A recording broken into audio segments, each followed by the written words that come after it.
Hello everyone, ಮೈಸೂರಲ್ಲಿರೋರಿಗೆ ನಿಮ್ಮ ಮನೆಗೆ ಬೇಕಾಗಿರೋ ಫರ್ನಿಷಿಂಗ್ ಐಟಮ್ನೆಲ್ಲ ಎಲ್ಲ ಒಂದೇ ಕಡೆ ಸಿಗಬೇಕು ಅಂತಂದರೆ ನೀವು ಈ ಶಾಪ್ಗೆ ಬರಬೇಕಾಗುತ್ತೆ.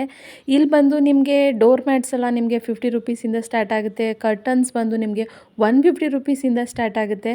ಮತ್ತು ನಿಮಗಿಲ್ಲಿ teapoy cover, sofa cover, divan set ಪ್ರತಿಯೊಂದು ಐಟಮು ಕೂಡ ಬ್ಲ್ಯಾಂಕೆಟಿಂದ ಹಿಡಿದು ಬೆಡ್ ಸ್ಪ್ರೆಡ್ ತನಕ ಪ್ರತಿಯೊಂದು ಐಟಮು ಕೂಡ ಇಲ್ಲಿ ಸಿಗುತ್ತೆ. ಮತ್ತು ಕ್ವಾಲಿಟಿನೂ ಅಷ್ಟೇ ಚೆನ್ನಾಗಿರುತ್ತೆ. ಪ್ರೀಮಿಯಮ್ ಕ್ವಾಲಿಟಿ ನಿಮಗೆ ಕಮ್ಮಿ ಬಜೆಟಲ್ಲಿ ಸಿಗುತ್ತೆ. ಮತ್ತು ನೈಟಿಗಳಿರ್ಬೋದು ಅಥವಾ ಬೆಡ್ ಸ್ಪ್ರೆಡ್ಗಳಿರ್ಬೋದು ಅಥವಾ ಬೆಡ್ ಪ್ರೊಟೆಕ್ಟರ್ ಇರ್ಬೋದು, ಪ್ರತಿಯೊಂದು ಐಟಮು ಕೂಡ ಇವ್ರ ಹತ್ರ ಸಿಗುತ್ತೆ. ಈ ಶಾಪ್ ಬಂದು ನಿಮಗೆ ಸಿದ್ದಿಕ್ ಟೆಕ್ಸ್ಟೈಲ್ಸ್ ಅಂತ ಹೇಳಿ ಇರ್ವಿನ್ ರೋಡಲ್ಲಿ ಆಯುರ್ವೇದಿಕ್ ಹಾಸ್ಪಿಟಲ್ ಬ್ಯಾಕ್ ಸೈಡ್ ಬರುತ್ತೆ. ಇದರ ಲಿಂಕ್ನ ನಾನು ಕೆಳಗಡೆ ಕೊಟ್ಟಿರ್ತೀನಿ ಮತ್ತು ನನ್ನ ಬಯೋನಲ್ಲೂ ಇರುತ್ತೆ. ಇಷ್ಟ ಆದರೆ ಫುಲ್ ವಿಡಿಯೋನ ಚೆಕ್ ಮಾಡಿ. ಮತ್ತು ಮೈಸೂರಲ್ಲಿರೋರು ನಿಮ್ಮ ಮನೆಗೆ ಯಾವುದೇ ಐಟಮ್ ಬೇಕು ಅಂತಂದರೆ ಹೋಗಿ ಶಾಪ್ ಮಾಡಿ.